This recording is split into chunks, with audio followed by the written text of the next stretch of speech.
Have a hearing on 2 bills and potentially work a third one. We will start off with HB 2696, and we'll ask Chris to give us a brief overview. Thank you, Mr. Chairman. Morning, committee. House Bill 2696 amends the Kansas Water Appropriation Act to allow a groundwater management district the opportunity to provide a written comment rather than a written recommendation to the chief engineer on a proposed water conservation area and management plan.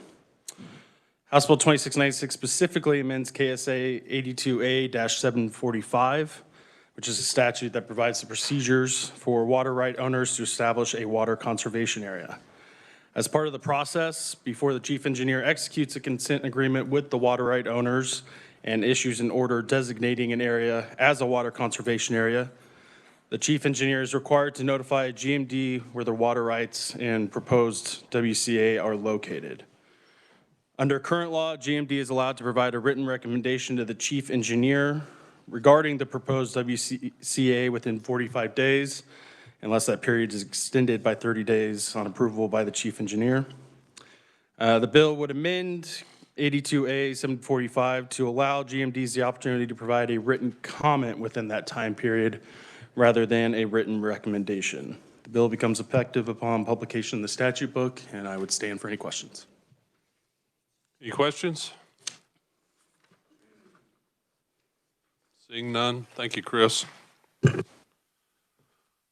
We'll start off 2696 with Aaron Propelka for the Kansas Livestock Association as an oral proponent.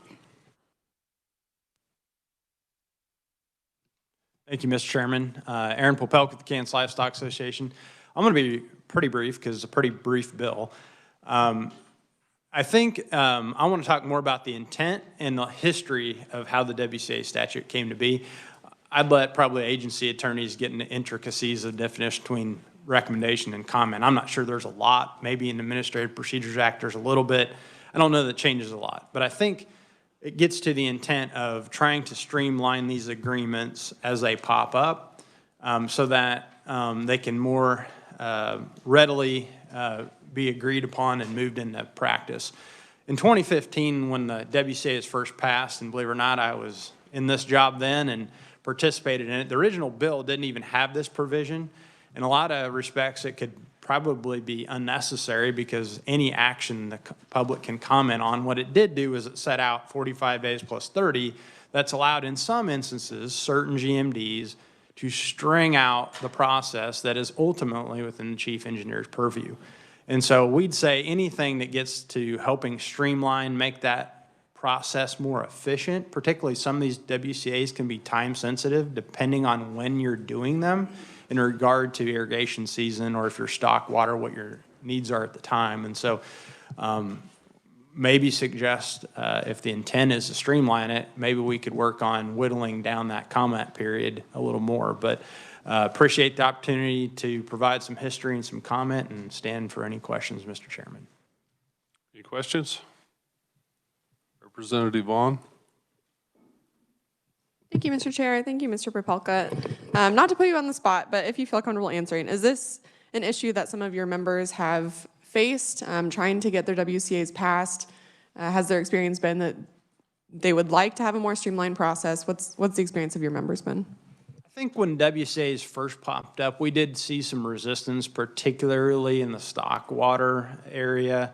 I think over time, they proved themselves, but I had to make a few trips to Western Kansas to explain what we were doing, and once we explained it, it went through. But it took more time than it should have for really an instance where the chief engineer essentially, WCAs are just agreements between water users that's checked by the chief engineer to make sure they're consistent with law and then enforced by the chief engineer. Really, all the GMDs are providing is perspective that any citizen could do for any official government action. That's a good perspective. Thank you. Thanks, Mr. Chair. Any further questions? Seeing none, thank you. Mr. Chairman. Seeing no other oral proponents, we'll move to neutrals.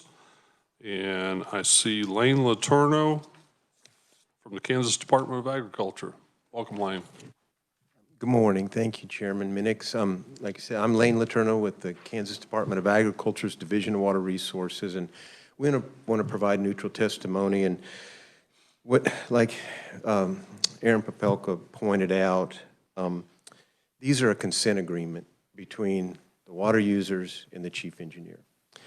And I had to ask Sean Miller this morning, actually, when this statute was changed from comment to formal recommendation, into why it was changed to formal recommendation.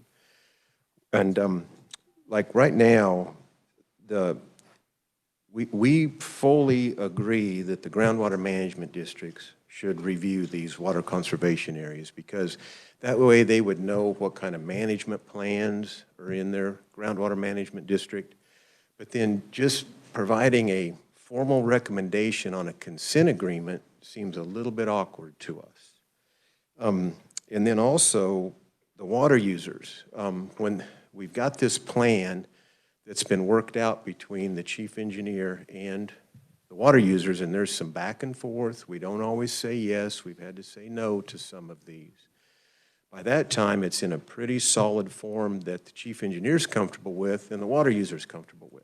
And now we pass it off to the groundwater management district, and the water user then is pretty much walking into an unknown. They don't know what kind of a recommendation they're going to get. And so, again, we feel that comment is fully appropriate, and a formal recommendation is just a little bit too much on a consent agreement. I'll stand for questions. Any questions?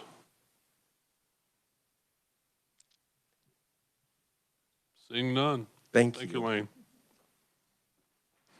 We have another neutral testimony from Orrin Farrell, and Orrin has tuned in on WebEx, I believe. Orrin? Good morning, Mr. Chair. Can you see me? Yes, we can. Go ahead. All right. Mr. Chair, thank you for the opportunity today. I'm sorry I can't be there in person as I have been the last couple of weeks, but I do appreciate the opportunity to provide comments and on this bill, 2696. GMD5, we've long stood behind the idea of conservation. We promote that whenever we can, especially when that conservation is founded on a locally driven effort.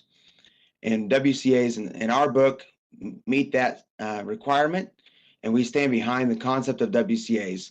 The item that gets a little bit concerning is the modification that's proposed in this bill that would change a recommendation to a comment, primarily because GMDs, we have quite a bit of information in our wheelhouse in how the resource has been managed, but also planning for the future about the management of that aquifer.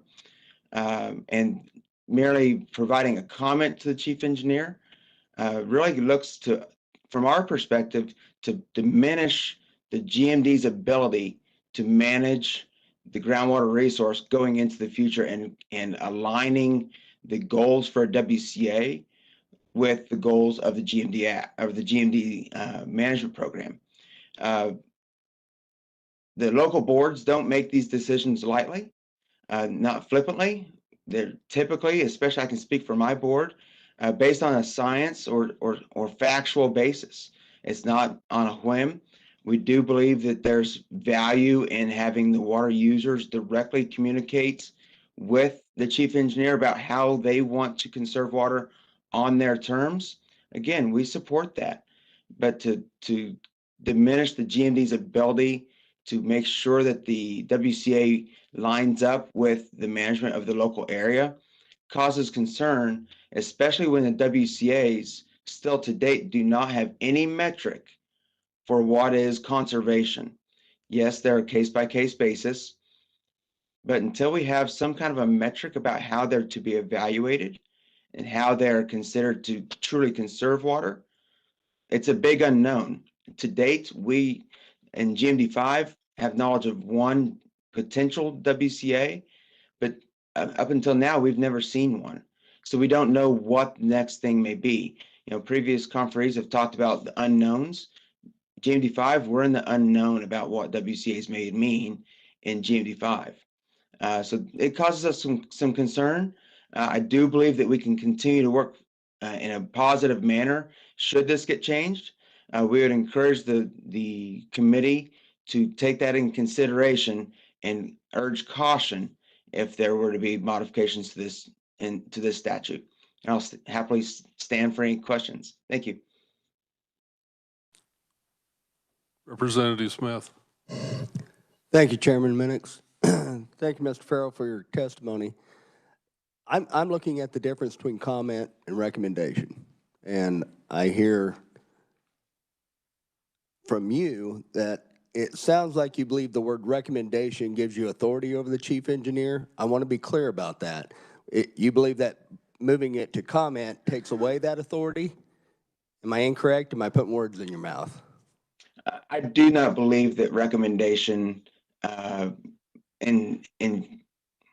infers that there's any authority of a GMD over the chief engineer. I do not believe that. What we can provide is more information that the chief engineer may or may not be aware of, but to put that in context of our groundwater management program going forward. And so it is in the line of providing that information at a different level than just the John Q. Public next door, because it does carry legislative authorities behind it. And so we believe that the recommendation is purely that, recommending a course of action. Chief engineer can take that recommendation. He or she could go on their own and do their own thing with that recommendation. That's fine. We've seen that in the past. We don't have an issue with that. But no, we don't believe that a recommendation, that term, lords any kind of authority over the chief engineer. All right, thank you. Representative Titus. Thank you, Mr. Chairman. Mr. Farrell, to your comment about conservation, I'd be curious, do you have an idea of what you would consider a good measure of conservation in your district? That is a loaded question, Representative Titus. We have wrestled with what that concept is for decades. And the reality is it's different for every region, especially within GMD5. There's difference in conservation in the east and in the west. In the east, very sustainable, in fact, water coming out of the ground, water running into the basements, not much of an issue with conservation. It's pretty simple to do that just by leaving it in the ground. Then you get into the conservation of water quality. It's a whole different ball of wax there. In the western part of my district, yeah, we have some concern. And so there's probably some need for some conservation in a real level. We are wrestling with what that looks like right now as we're putting in our action plans and designs for what that may look like in line with House Bill 2279. But no, I don't have a good answer for you, Representative Titus. Any further questions? Seeing none. Thank you very much, Orrin. Thank you. Seeing no further neutrals, at this time we'll move forward to Tim Bays with GMD2 as an oral opponent.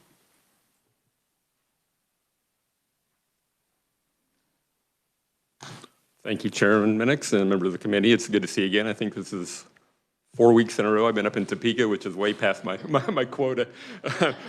but it is good to see you all, and I always appreciate the opportunity for conversations. I think there's lots of ways to have conversation. This is certainly one of them.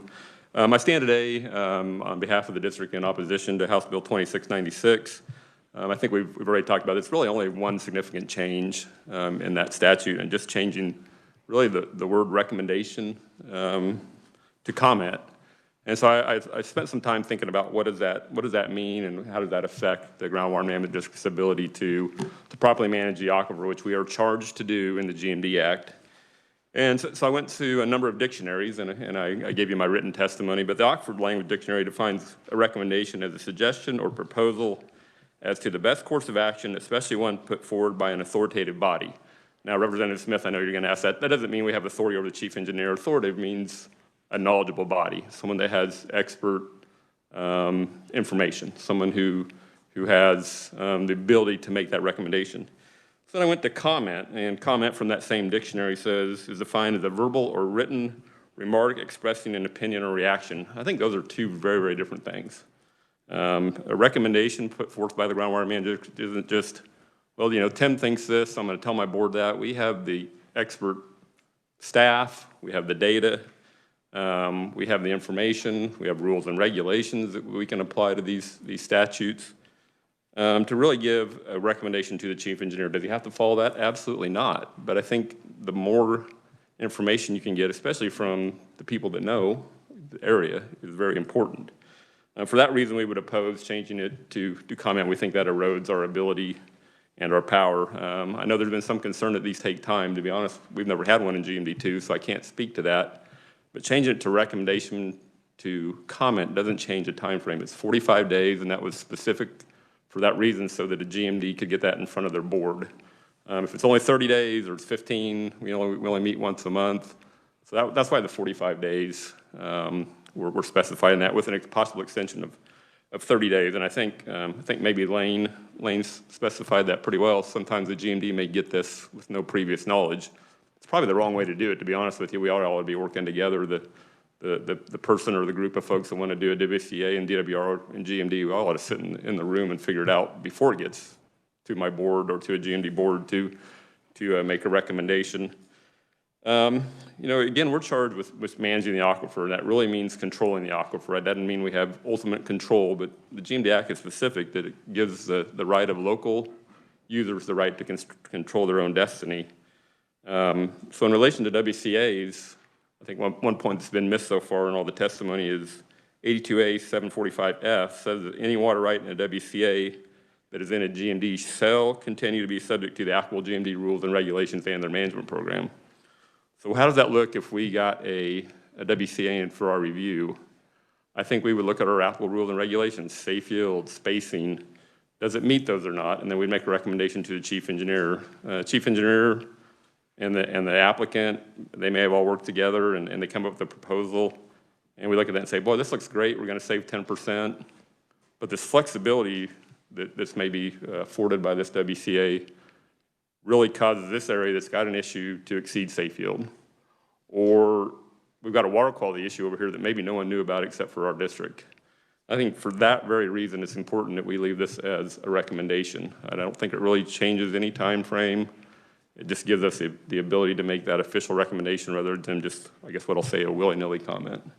And again, for that reasons, that we feel that this would erode our power, we stand in opposition of 2696, and we urge you not to pass it. I'll stand for questions. Any questions? Representative White? Thank you, Mr. Chair. In your opinion, would you consider a recommendation a comment? No, I don't actually. I mean, I think certainly you're going to may have some comments. So maybe I'll go through how we would make a recommendation. We would, if it comes in front of the board or even in front of the staff, we'll lay out all the facts. We'll have findings. We'll have conclusions, and then we'll make a recommendation. I think that's quite a bit different than just saying, hey, this WCA looks great, let's move forward. So for that reason, I think they are different. Thank you. If I may, in a written comment, could you not say, I recommend and follow?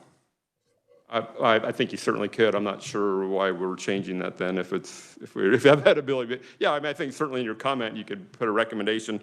You know, I don't know if this has legal ramifications. I mean, this came around fast enough. I haven't really talked to our attorney, but if it's something that the GMD really opposed and it got passed, you know, is there a difference between a recommendation and a comment if we needed to ask for administration review of that by the Secretary of Ag or even a court case? Not planning on doing that. I've been in court and it's no fun. So, Thank you, and thank you, Mr. Chair.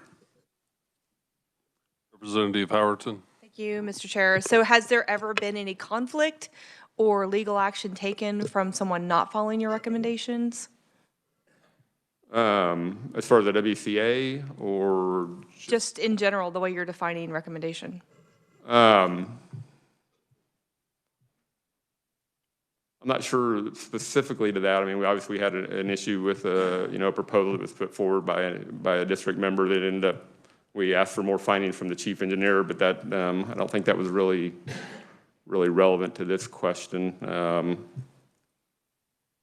to think of if, my 32 years, if we've ever had a court case because someone didn't follow. I mean, certainly, we make recommendations to the chief engineer all the time. I mean, daily, weekly, on all kinds of applications.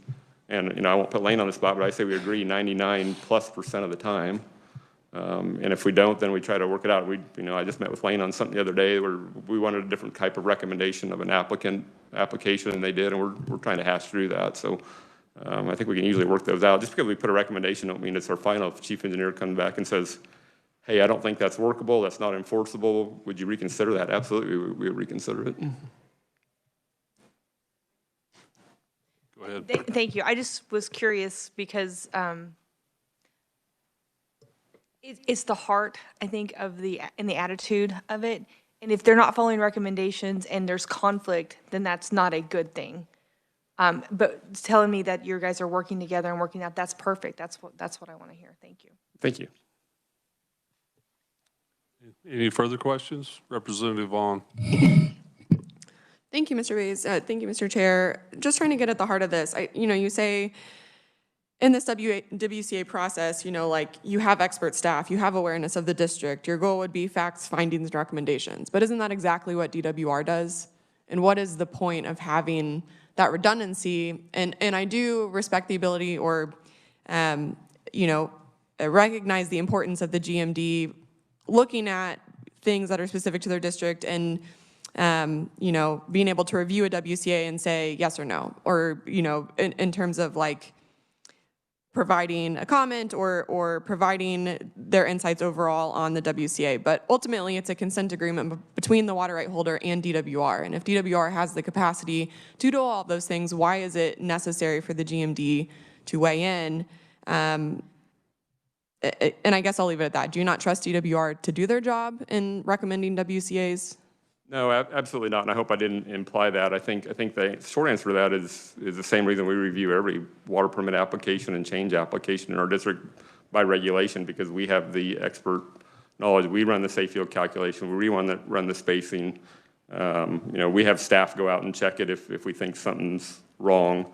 I think obviously DWR has qualified folks, but I think maybe getting to the heart of your question, then why do we have a groundwater management district if our only role is just to defer everything to the chief engineer? I think extra eyes on everything is, that DWR staff may know something I don't. We're likely to know something that they don't, and particularly a water quality or maybe someone filed an application and it looks great and we go, wait a minute, that well's in the wrong spot on this application. It's way too close to this other well, and those sort of things have happened.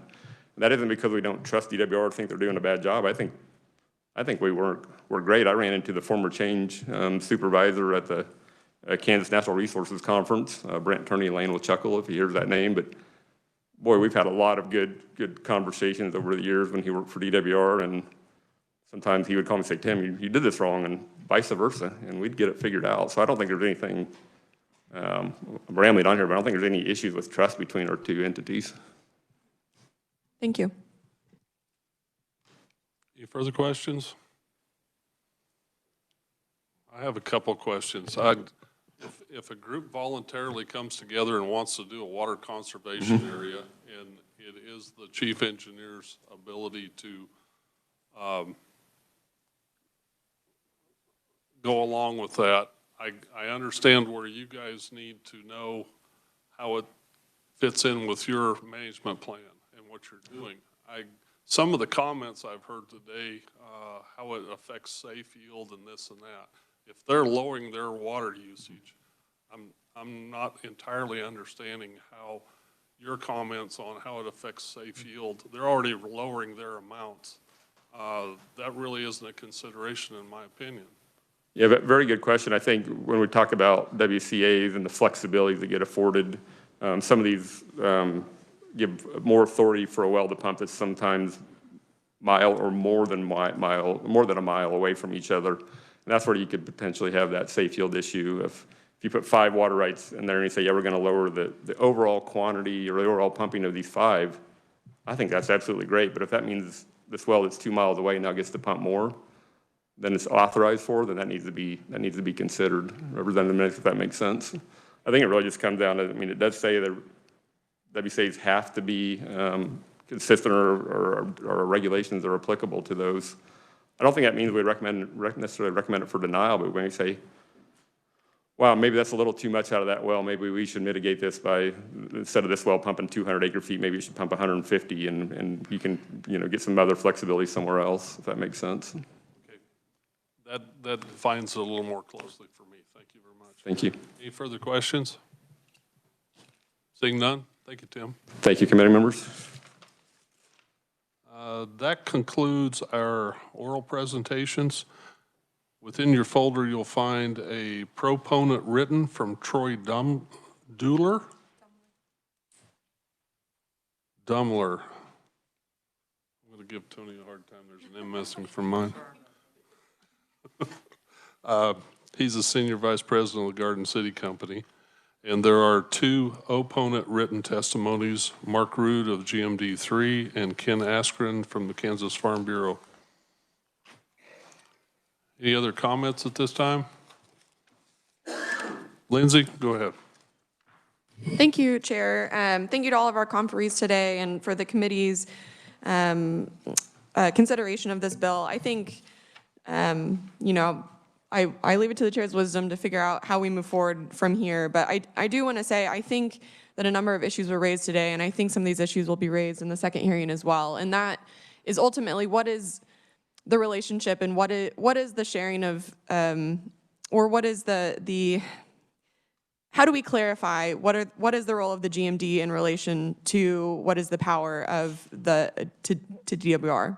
And I guess in this instance, I think by having a recommendation and some GMDs that have WCAs, which we only heard testimony from GMDs today who do not have WCAs, but in districts that have WCAs, this recommendation process has opened up the ability of the GMD to create a formal recommendation process that in some instances, in my opinion, based on input from local WCA holders that I've talked to, has led to some, abuse is maybe a strong word, but really drawing out this process, creating or requiring certain conditions be met before WCA be approved, taking months and months to get these actually in place or taking months for the recommendations to be made before the WCA is moved forward. So for landowners who are trying to do the right thing, who are trying to conserve water in their districts, I think as it's written, this process has made it difficult for them to do that and has dissuaded some people from getting WCAs and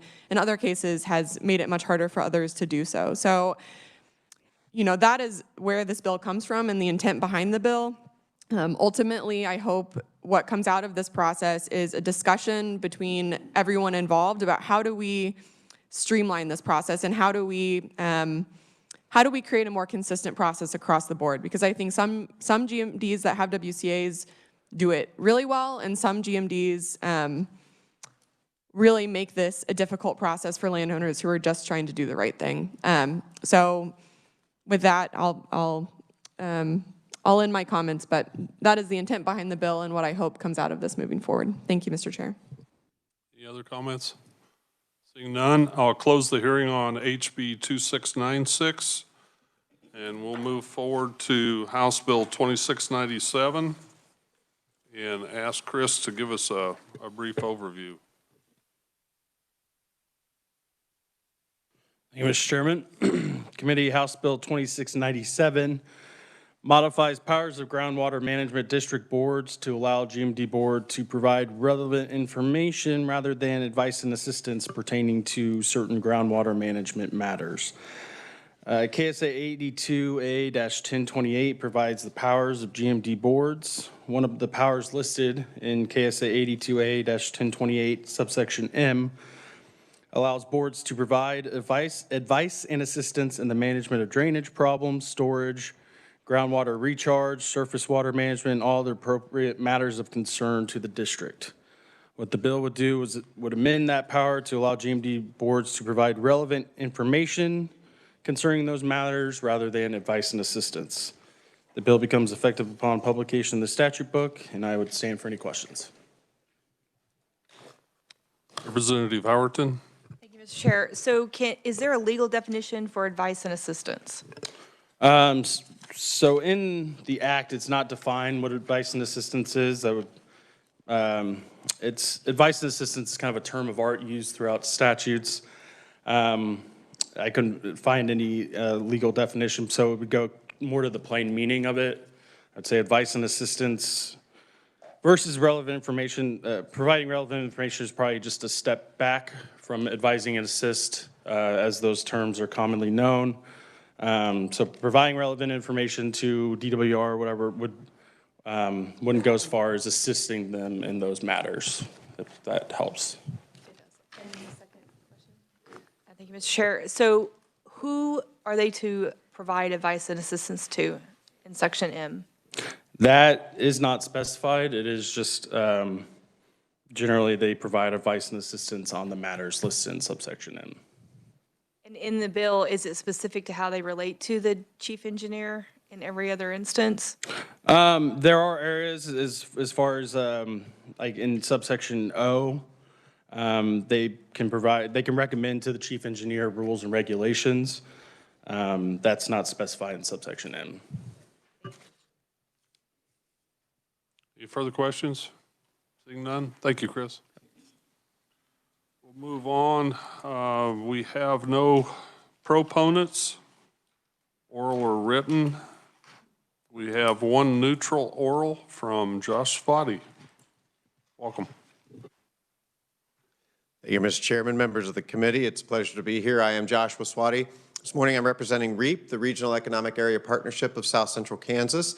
We're rising as neutral. For those of you that have been on this committee for a couple of years, you will know that there has been an ongoing discussion or conversation between many of our member communities in South Central Kansas and GMD2, and we think that there's been a lot of productive conversations that have come out in the last year on the issues that we have faced in the interconnection between the chief engineer and the Division of Water Resources, and then how GMD2 interacts with that. And the best way, we would say, nothing against the work of Kansas state legislators, but the best way to solve our problems is by communicating between two groups and getting it worked out outside of this process. But we do stand here neutral this morning on this bill because it is an important facet of what you just heard in the previous hearing, and then what we have talked about more broadly on throughout all of the groundwater management districts. It may seem silly, like you're fighting over words that appear to mean the exact same thing.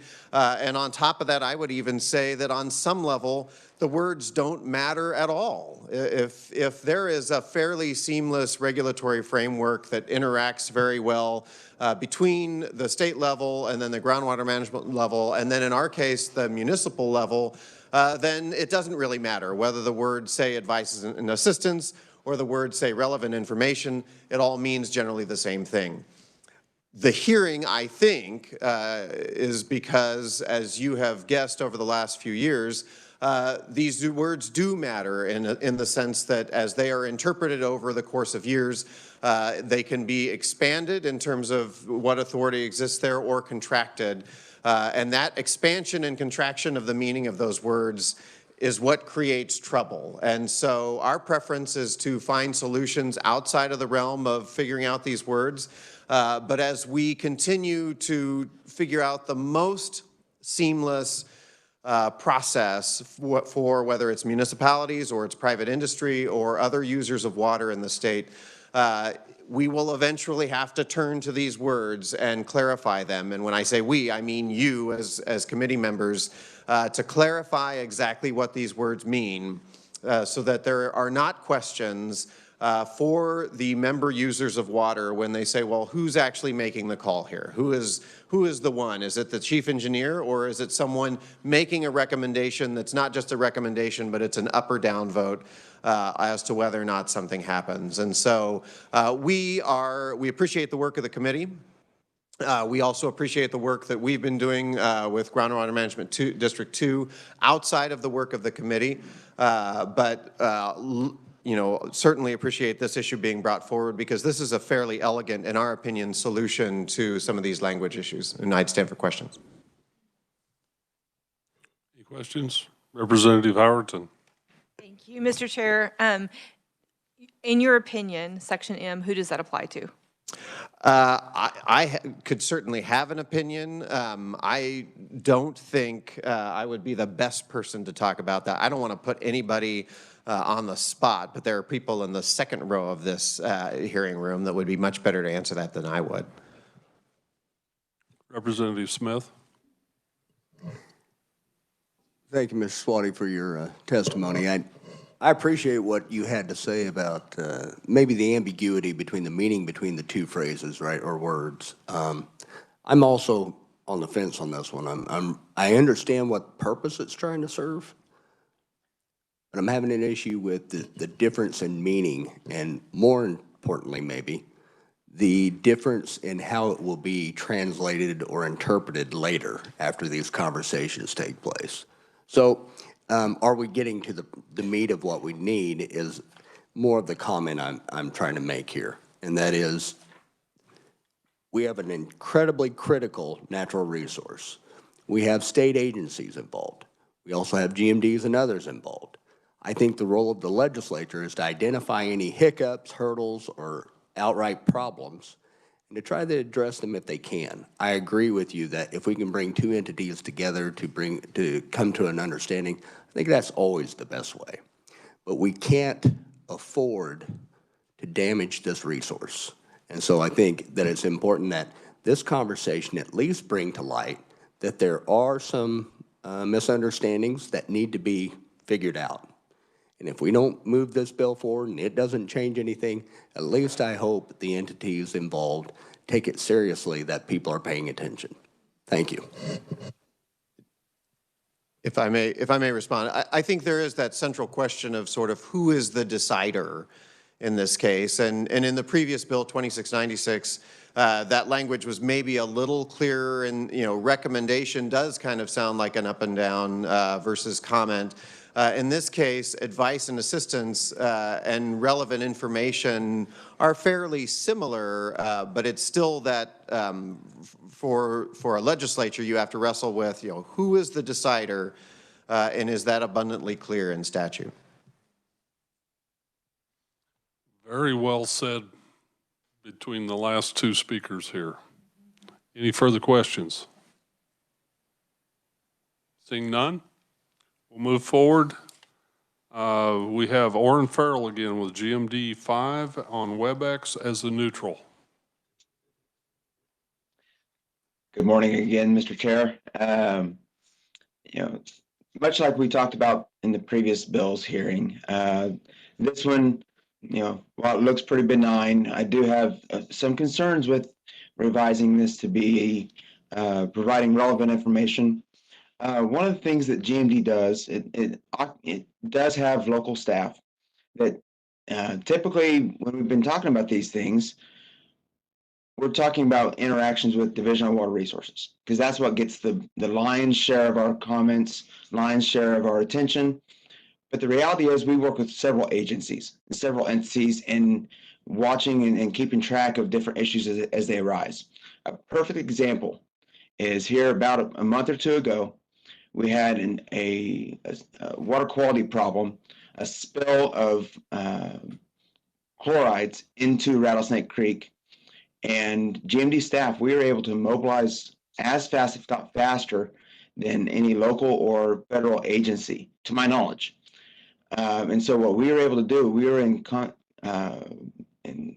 we worked together with all those agencies to make sure that they were all notified and mobilized so that we could prevent that extremely high chloride water making it to Quivira in Rattlesnake Creek. That was a very important thing that was able to be done. And I would hang my hat on a large part of that success was being able to mobilize our staff to go out and assist with that capture, make sure that water didn't make it further downstream. And so, like I said, majority of our conversations, we deal with Division of Water Resources because that's what majority of our time is spent with. But we don't just work with Division of Water Resources. we work with the federal agencies on working together for meaningful issues going forward. You know, again, a lot of attention gets put on Rattlesnake Creek. If this was something providing relevant information, it kind of diminishes what our role is in that process. We're there to try and move the ball forward, assist and move that thing so that we're getting to an end goal that is meaningful. And so if this is just providing information, it really seems to me, and again, I share that with my board, our concern is that that diminishes what that actually means. We're squabbling over one or two words. Ultimately, I think going forward, we'd be able to do the same process if it did get changed. But you know, it's one of those things that when the public looks at that, they say, "Well, you're just kind of providing information. We can ignore what you're doing and move forward." We really like to hang our hat on that assist, and that it's a drive and a charge to my board, to drive and charge to my staff and myself to make sure we are assisting and not being a hindrance as we move forward with these issues. And really, that's the core of our concern, is just that it's more of a motivation for us so that we are being an assistance in aiding and not being a hindrance. So with that, I'll stand for any kind of questions. Any questions? Seeing none. Thank you, Orrin. Thank you. I'm sorry, Representative Howerton. Thank you, Mr. Chair. So, Orrin, are you still there? Okay, good. What in section M, how do you define who that applies to? Who are you giving advice and assistance to? Give me just 1 second. I had to pull the statute up to make sure I'm reading the language. So providing advice and assistance. So whatever pertinent entity or agency, that could be provide assistance and advice to the local water user in how they're operating their system and how they're operating their practices. That could be advice and assistance to municipalities. Are you aware of this technology that's out there? Have you looked into it? Great. It sounds like you are. Then it stops there and we move forward.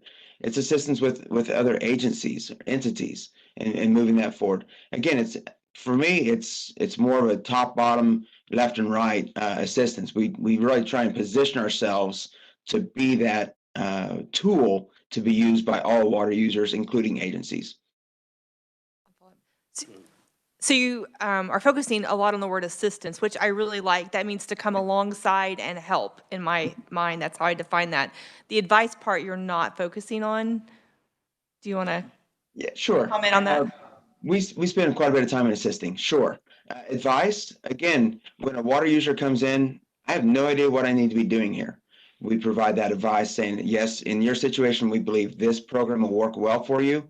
That's advice. That's providing that again, I use these words pretty interchangeably because a lot of times they're uninformed. And so we provide that assistance, and inherently it's advice to them. They can take it, they can leave it, and moving forward. And so the same goes with the agencies. We provide that assistance, we provide that advice based on our knowledge set, and we provide our staff to assist in that moving forward. So that's really our goal.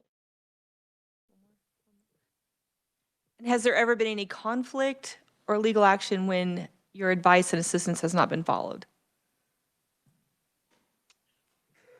I've been doing this for 15, 20 years. I can't think of a time when our advice or assistance has been either denied or not taken that resulted in illegal action. No. Thank you. Any further questions? Representative Blex. Thank you, Orrin. Thank you, Mr. Chair. If we change that advice and assistance, scratch that, and provide relevant information, how do you see that changing? Are you going to change the way you operate, or does this anywhere meaningful? I don't think it will be much of an impact. That's primarily why we're neutral on this. But like I said, it's really more of a spur to my board. Hey, we need to be active here. We need to be engaging in the process of providing advice and assistance, and not just be staying on the side. And when asked, we provide information. You know, it's more of a drive to be proactive about acting as opposed to sitting on the side and being passive. And we've never shied away from being that. Thank you for that. Thank you, Mr. Chair. Any further questions? Seeing none, we'll move forward. Thank you, Orrin. Our next neutral in person is from Lane Letourneau with the Kansas Department of Ag. Hello again, committee. Thanks for having me again. You know, here's one thing. Our agency had not had an opportunity to visit with the groundwater management districts about this, but we did talk about this quite a bit internally. And we looked at it as advice and assist to the chief engineer. We didn't think about the other entities that Mr. Farrell described there. So when we looked at this, though, we like the relevant information because, as Mr. Bays described in the previous hearing, the GMDs do have local information that could be very important for the chief engineer to make a decision. We totally, I want to say we appreciate the groundwater management district's input. We sometimes, though, like some groundwater management districts might think that their management program actually has more authority than it actually does. And so and that can cause friction when we have meetings with them about the draft management program. That has happened, but we've worked it out in the end. And I've heard about who's the ultimate decision maker, and it's really important that we do have a statute, 82A 1039, and it's in the Groundwater Management District Act. And that statute says nothing in this act shall be construed as limiting or affecting the duty or power of the chief engineer granted by the Water Appropriation Act. And so, again, we support getting information from the groundwater management districts. We don't want friction with them. So maybe this wording would help folks understand where the authorities lie. The GMDs have authorities and the chief engineer has authorities. So with that, I'll stand for questions. Any questions? Seeing none, thank you, Lane. Thank you. Thank you. We'll proceed to Tim Bays with GMD2 as oral. I'm sorry. That finishes the neutral, so Tim would come forward as an opponent in person. Thank you again, Chairman, members of the committee. I appreciate the opportunity to provide testimony today on House Bill 2697 in opposition. Been a lot talked about what does it mean to advise or to provide advice and assistance. So again, I guess I ran into a rabbit hole and I started looking at dictionary definitions because, we use those terms, really just, willy-nilly. And I said, well, what exactly does that mean? So it's advice, again, using that same dictionary I referenced before, Oxford Language Dictionary, as guidance or recommendation offered with regard to prudent future action, and defines assistance as the action of helping someone with a job or task. I don't think anything in there binds the chief engineer or anybody else as far as us providing advice or assistance. It's just something that we do. I think we've kind of got this pigeonhole that we only deal with DWR, and I think Orrin said that very well. We have lots of other programs that we provide advice and assistance, and maybe I'll spend just a couple minutes talking about those. We help all kinds of other agencies, local, state, and federal, health departments with their sanitation codes. I mean, things probably you don't think about. When they ask our opinion about, is this a good place to put a septic tank or not? Yes or no. I mean, you say we've got the data. That's assistance. I think that's just not relevant information. I mean, they'll ask our opinion. Which direction should the well be in relationship to the lateral field? Well, I can provide them information, but they really say, what does that mean? Where should I put it at? And we deal with a lot of other agencies too, besides DWR. And I think I want to thank Josh for his comments. I mean, we can work through a lot of these things without changing statutes. But for instance, KDHE, we have an abandoned well plugging program. We provide free technical assistance to make sure abandoned wells are plugged properly. We can actually, under a regulation, order that well to be plugged, but we don't leave it there. We then will work up a plugging schedule, go out and witness it, fill out the paperwork. And I'm sure, I won't speak for my staff, but I know when I used to have that job, we'll grab a shovel and help. So I think that's, that's assistance. We provided the advice on how to plug it. We provided the assistance in actually getting it plugged and getting it filled out correctly. Same way with cathodic boreholes, protection boreholes. A lot of these folks are out-of-state applicants. Oklahoma and Texas is real popular companies, and they need assistance filling out their paperwork, knowing how to drill and construct that cathodic hole. I can provide them with relevant information, but that's probably not going to get it done. They want to know how much pipe they need, how much, what anode can they use in this fresh aquifer, what's the salinity in this spot. So I think what I'm getting to there is we provide advice and assistance using that relevant information. I think that's the next step. We have all the relevant information in the world, but if we can't take the next step and say, here's the information and here's what you should do with it. Here's our recommendation on what you should do with this, or here's our regulation that says this is how you have to do it.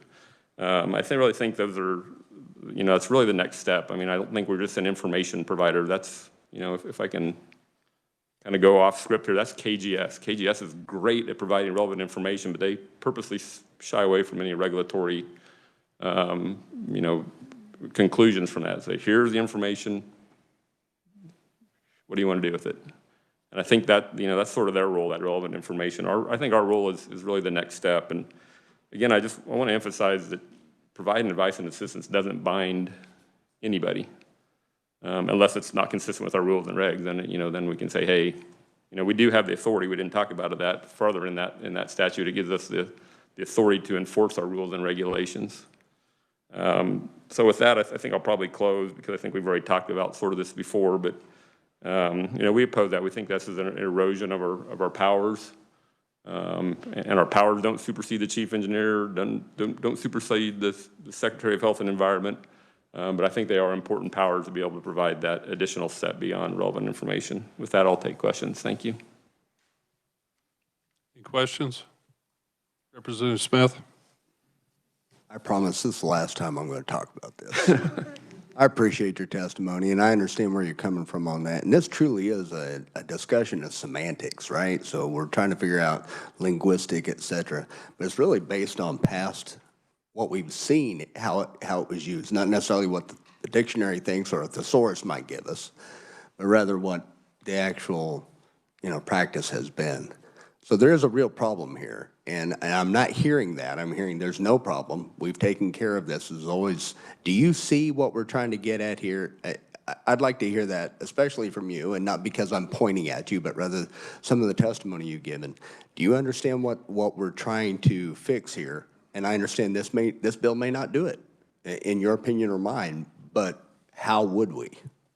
I guess I'll be blunt. I don't quite understand what we're trying to fix with this, because I think, as I said before, we use the relevant information to provide advice and assistance. I think there's going to be conflicts always. I mean, and conflicts aren't always bad. If you disagree on something, you work it out. I think, I agree 100% with Josh. I want that to go on record. I agree 100% with what Josh said. Did some of our members disagree with GMD2 and vice versa? Absolutely. And I think we've got a better relationship out of it, and we're working through those issues. It shouldn't be, one against one or one against all. This is, we work through these things, and things like these discussions bring out these issues, but I don't think that statutory is the correct way to fix this. I really don't see a problem in GMD2 with these issues. I appreciate your honesty. Thank you. Mm-hmm. Representative Blex? Thank you, Mr. Chair, and thank you for your testimony. I guess I'm having a little bit of problem with this too. I guess in our jobs, it's easy to provide information that may be relevant and then just sit down and do nothing. I mean, I think the public appreciates action, so, and assistance, and I appreciate your definitions, because I think sometimes it's easier just to give the information. So if I'm understanding you, you're seeing that as a lessening of your services that you would normally have and have been providing if we change this statute to relevant information. Am I correct? I do believe that, yeah. And I probably cut off my testimony a little too short if I can expand just a little bit on that. I can't speak for other GMDs. I know some of them do, but we help a ton of water users with all kinds of things. Water permit applications that really, people come in and say, hey, I want to move my well. Can I do it? Can I not? You know, I can hand it the statutes and the reg and say, here's the relevant information, figure it out yourself. I don't think that's the right way to do it. We're certainly not going to tell somebody to file an application or not, but we're going to say, here's your pitfalls, here's your opportunity. Yeah, this looks like it probably meets the statutes and regs, or, you know, this doesn't look like a great idea. So I do think that, and I want to touch this a little bit more. I didn't talk about it, but House Bill 2279 requires us to establish priorities of concern and action plans for that. How would we do that if all we can do is provide relevant information? We have to be able to provide advice and assistance to the chief engineer and say, hey, this area needs a LEMA. I think that's advice and assistance. This area needs an IGUCO. We need a special water quality area here. That's advice and assistance to the appropriate agency. So I think I just wanted to expand on that a little bit, but thank you for the question. Thank you. Thank you, Mr. Chair. Representative Vaughn. Thank you, Mr. Chair. Thank you, Mr. Bays. I did kind of want to push back a little bit on your response to the representative, where are you from? Burlington. You know, in relation to the question of, you know, is this an issue that plays out in your district? Not to put you on the spot, but, you know, I have heard it from a number of folks who are frustrated with how long it takes for the GMD2 to weigh in on new and change applications. And very similar to what's happening with the WCA is, I think, to be really frank, in GMD3.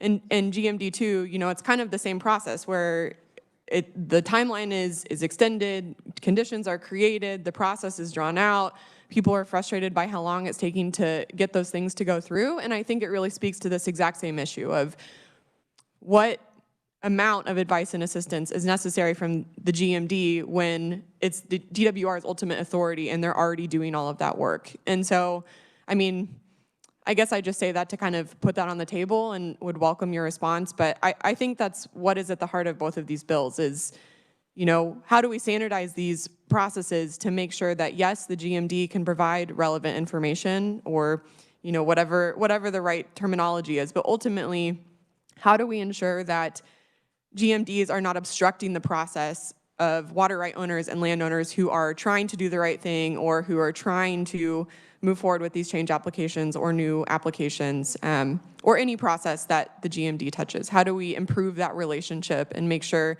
that things are timely and done in a way, you know, perhaps as Mr. Swati said, working together? I think, you know, I think we all agree that's the best way to move forward. But right now, if that's not how the process is working, how do we make sure that's how it works going forward? Thank you. I greatly appreciate your comments and questions. And I'm not happy with sometimes it takes us longer than I think it should to review applications. I think there's a whole lot of streamlining that needs to happen, and I'm not going to speak for Lane. You can have him come up too, but I think right now there's 1,000 pending applications at DWR. They're working on a streamlined process, and I think that needs to involve our offices also. Sometimes what will happen, Representative Vaughn, is we'll get an application and it was filed maybe a year ago, 2 years ago. Had one that came in the other day that was filed 8 years ago. I had never seen it before, and I'm not planting the blame on anybody because I should have done a better, our office should have a better job of making sure that we got those in so that we could get those in our database, get the preliminary review done. So I think there's a whole lot of streamlining that needs to be done with our office, maybe the other GMDs and DWR, and we can coordinate that better. Certainly we are working about as hard as we possibly can, almost caught up. If it wouldn't have been for the darn drought, I probably would have become 100% caught up, but we did end up doing multiple MIFAs for folks last year. I'm not making excuses, but I do think there needs to be a streamlined process where, you know, DWR is getting the application, they're getting it to us, we can get it all in our database ready to go, and that review request comes in, we can get it out faster. And I think that's coordination between our offices. That's definitely not pointing the fingers at anybody. So, but I appreciate your concerns. They're my concerns also. Thank you. And yeah, again, regardless of what comes out of today, I certainly encourage either modifying regulations or improving the relationships between DWR and the GMDs to improve these processes for the benefit of Kansans. Thank you. I agree with you. Thank you. Representative Howerton. I think that addressed, thank you, Mr. Chair, a lot of my concerns. And I just want to applaud you for, one, standing here before us.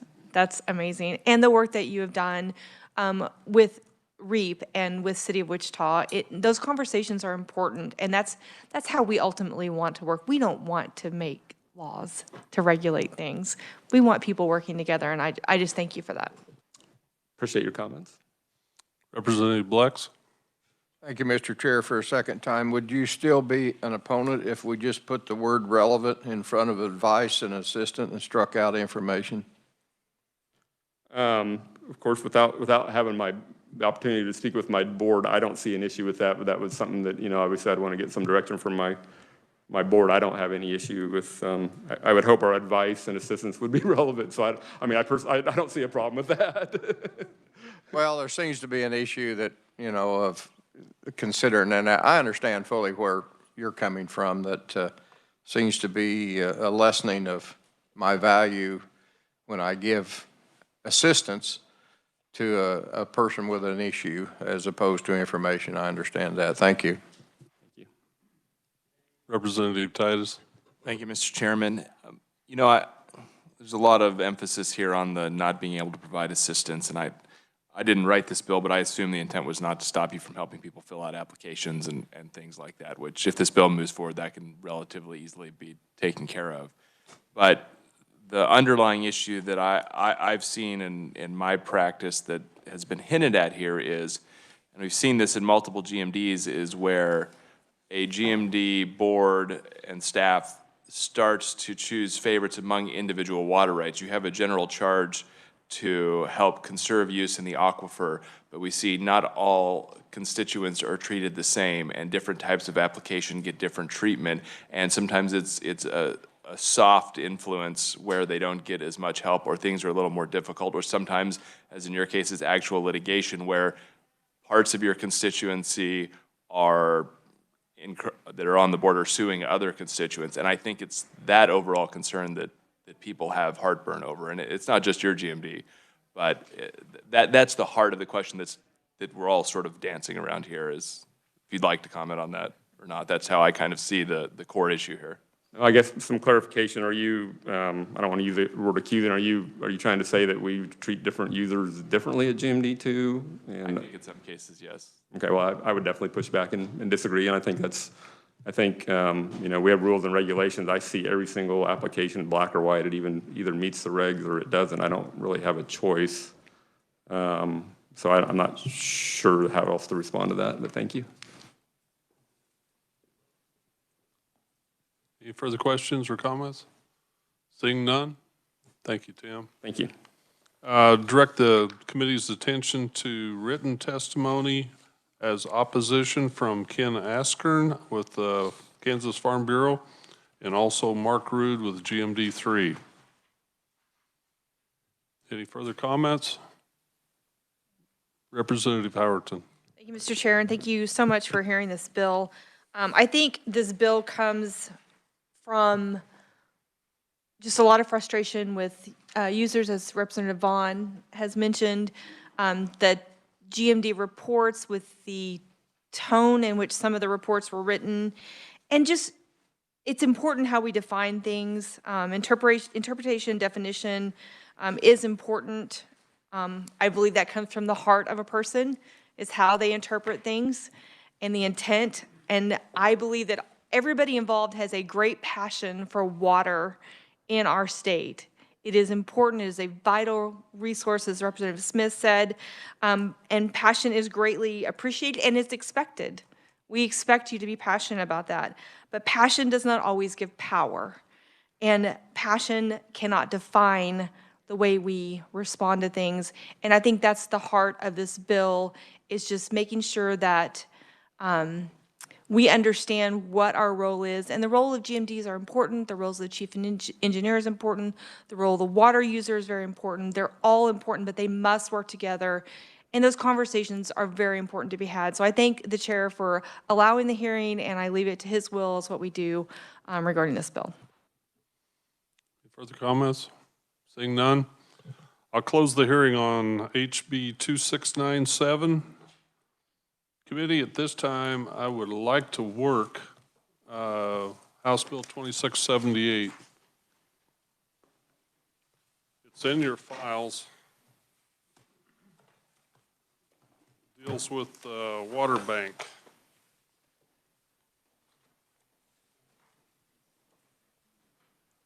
I'll ask Revisor Chris to come forward and give us a brief explanation. There's fine.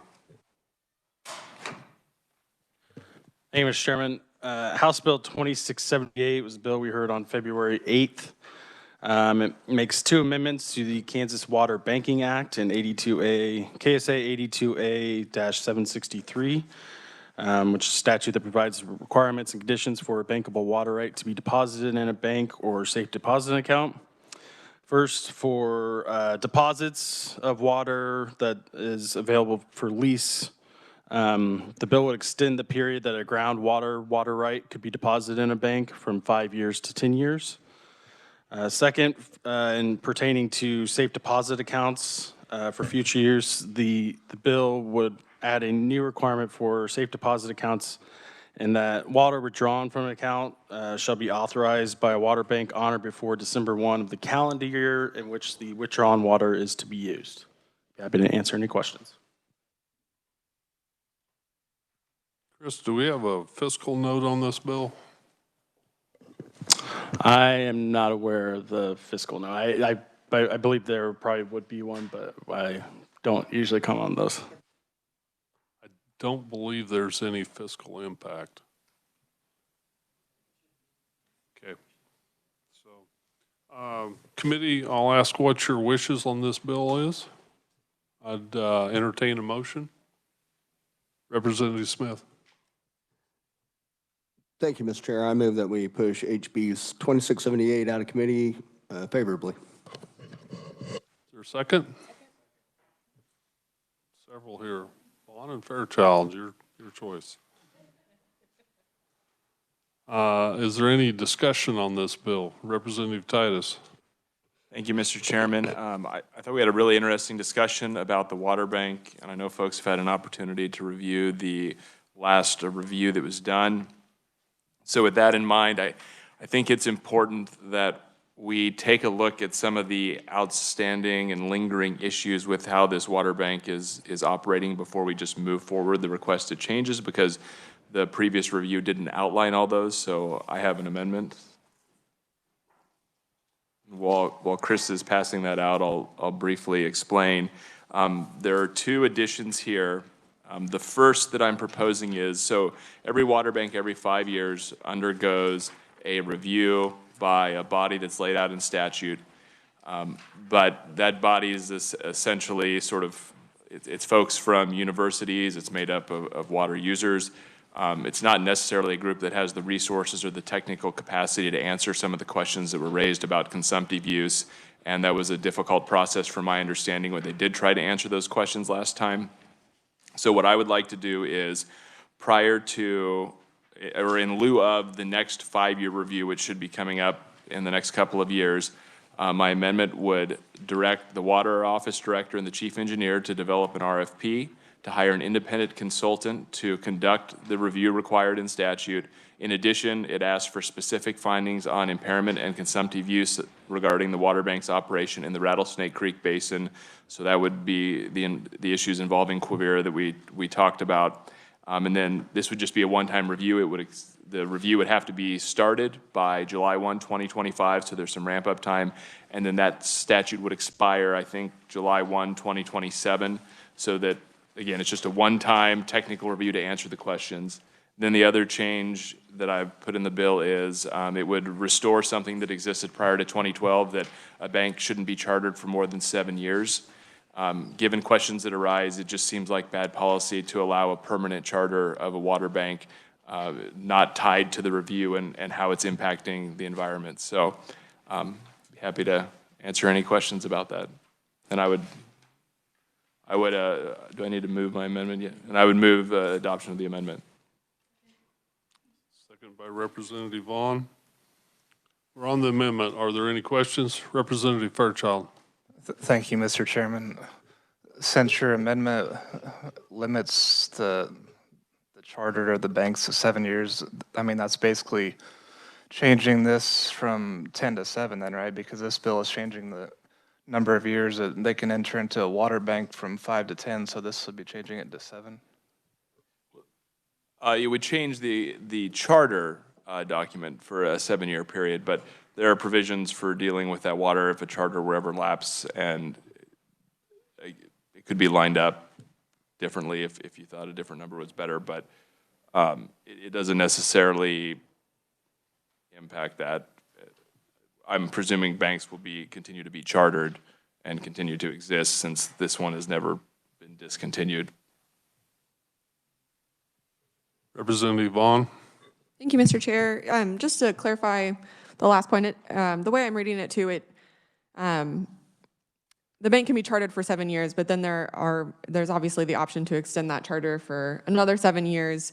It looks like it maybe just allows, based on the outcome of that independent review, to determine whether it is in the interest of Kansas for that water bank to continue after the evaluation, in which case it would be or could be extended again, and if not, then it allows for some discussion or the ability to decide whether it is in the best interest of Kansas to continue for that bank to be chartered. Is that correct? I didn't explain that very well, but perhaps you can clarify. That's the intent, yes. Any further questions? I have one. This amendment would increase the fiscal note. Yes, Mr. Chairman, it's hard to say. I assume that the independent review would cost a couple $100,000. I visited with the Department of Agriculture and the Water Office, and the parties agree. So out of our original batch of funding for the state water plan, $7 million was dedicated to help with the impairment of the Quivira National Wildlife Refuge, and Department of Agriculture has agreed that the study could be paid for out of those funds that are already appropriated and available. So no additional future. That's correct. Claims. Okay. Any further questions here? Seeing none, you may close on your amendment. I close. On the amendment to House Bill 2678, all those in favor say aye. Aye. All those opposed, nay. Motion carries. We are back on the main motion. Is there any questions at this time on the main motion as amended? Seeing none, you may close on your main motion. I will close. Thank you, Representative Smith. Mr. Chairman, does he need to change it to move the bill as amended? Yeah, I move that we pass the amendment, or the bill as amended. There we go. All right, thank you. All those in... Take your choice. All those in favor say aye. Aye. All those opposed, same sign. Motion carries. All right, folks. I think we've completed our business of today. Not sure the agenda for Thursday, Tony. On the two today. Stay tuned. We might have a meeting on call of the chair on Thursday. Next Tuesday, we definitely will be working another bill, though. Okay? Anything further for the good of the committee?